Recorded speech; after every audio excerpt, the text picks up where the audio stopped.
But I was walking down to, we're both walking down to the ring, and I looked over, and I saw these punches, you know, shadow boxing, giving it all that shuffling, and I looked over, and I looked on my face, I went, oh my, I didn't say, I'm going to say, oh my God, right, that sounds better, yeah? And I looked at him, and I shook my head, and I went, wow.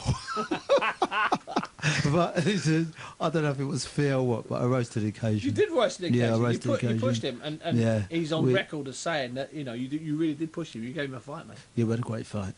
Yeah. He went on to win the gold medal and win it in style.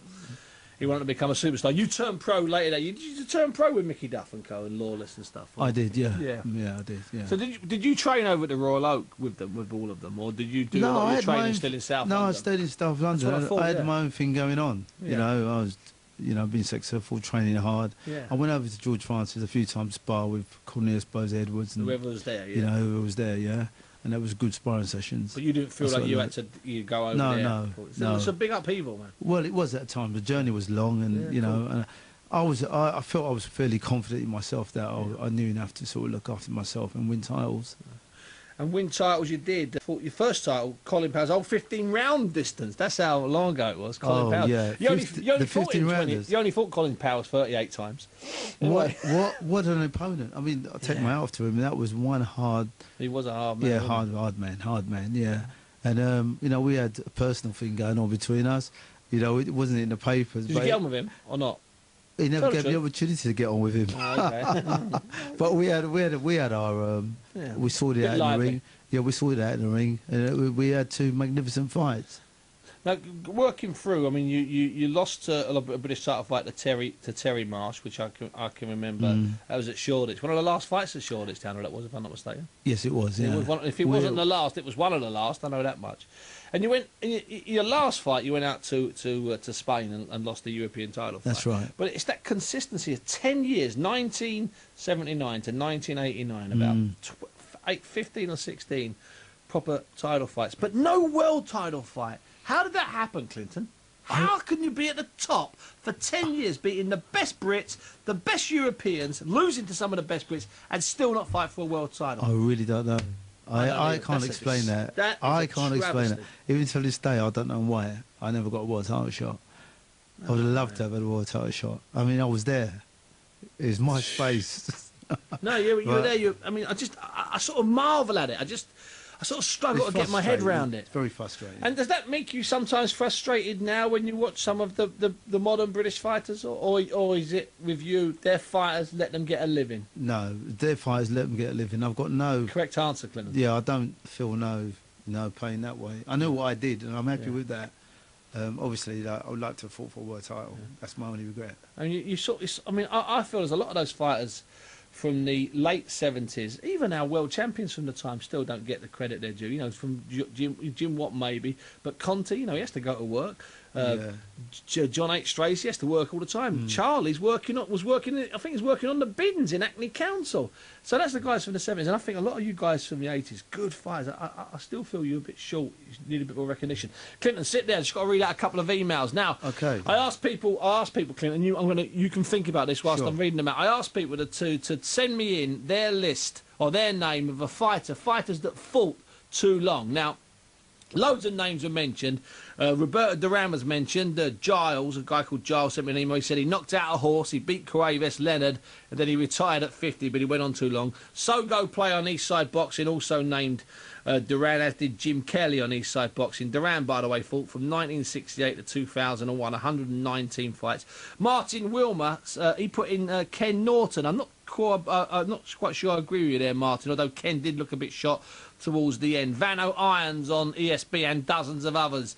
He went for Tyson. That's not up for dispute. Tyson was bad. Beeston Brawler on East Side. He went for a good one. He went for Ken Buchanan. I like that one. He also listed 22 other fighters who he fought too long, and I kind of agree with that. Davey Boy, 1609 on ESB. He went Enzo Macronelli. Could be. I hope not. Meldrick Taylor, Andrew at World's End Boxing, and Steeltown Cobra both went for him. Chavez, Tom Sayers went for him. George Foreman, Ben Purnell went for George Foreman. I disagree. Matthew Syed Mohammed, someone went for. Simon Martin, Parallel Stampede, a white collar destroyer. But the most popular one from all of my listeners was Roy Jones, Chris Blackman, Neil Alston, Andy Barrows, Alex Boyd in Brisbane, John Burns, Noon on ESPN, Brooke Conroy. They all went for Jones. Who would you say? What fighter do you think went on too long? Tommy Hearns. Yeah, well, he's not. Tommy Hearns. He's one of his last fights. He's fighting in front of next to no one in Manchester. It was unbelievable. I can't believe it. I tell you the fighter I think. Go on. I tell you the one I think went on too long, and this would have been in my envelope. Obviously Ali, but we disqualified Ali. That's a given. Joe Louis, because he fought Rocky Marciano and he got smashed to bits. Yeah, he was. That was a really sad night because Marciano goes into the changing room afterwards and he's crying and Louis completely gone. So I would have gone Joe Louis. I mean, but Ali fighting too long. Thanks for that. Thanks for sending in all of that stuff. That's been really good. It's given me a real big boost. And as I mentioned earlier on, I've got this hour-long programme on 5 Live on Sunday to deal with the McCloskey and the Khan fight. It's going out at 11 o'clock. Clinton, we've got a few minutes left. The book. Tell us what the book's called first of all. McKenzie Boxing Fitness. And it's available on Amazon. I'd like to tell you what it looks like, but I can't because I haven't got one. Clinton's been in. Clinton, what would be your best memory from your pro career? My best memory was winning the Lonsdale belt second time. Oh, yes. That's my best memory. It's a great belt, isn't it? Oh, it's fantastic. Love it to bits. It's a staggering belt. I'm still amazed at how beautiful. It is a masterpiece. It is an absolute masterpiece.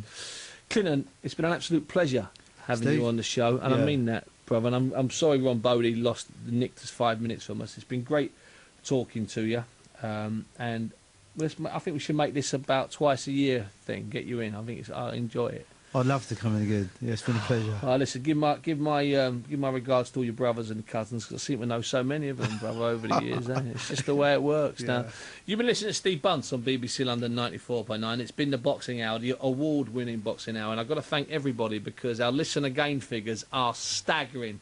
We're not only the most popular show that's listened to again in London, we're the most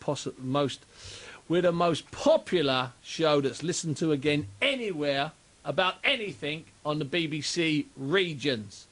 That is a staggering achievement, and that's down to every single one of you out there who chooses to listen again on all of the websites. Obviously, I always mention Eastside, but Doghouse and Box Record, all of them. You all throw your finger in the hat and you all help support it. I hope you've enjoyed Clinton McKenzie, Ron Bodie. I hope you've enjoyed, wasn't it great speaking to Lee Purdy, and also Paul McCloskey, I love that honesty, and Darren Barker, hard fight next week. I'm back next week. We're going to have Eddie Hearn, and we're going to we're going to have Eddie Hearn, definitely. We're going to speak to Nathan Cleverly. Thanks very much for your time tonight. Thanks for being with me, and Clinton, thanks for taking the time to come. Go on. He'll be a father again. And Clinton's going to be a father again. How many you've got so far, Clint? I lost count. He's lost count and he holds up 10 fingers.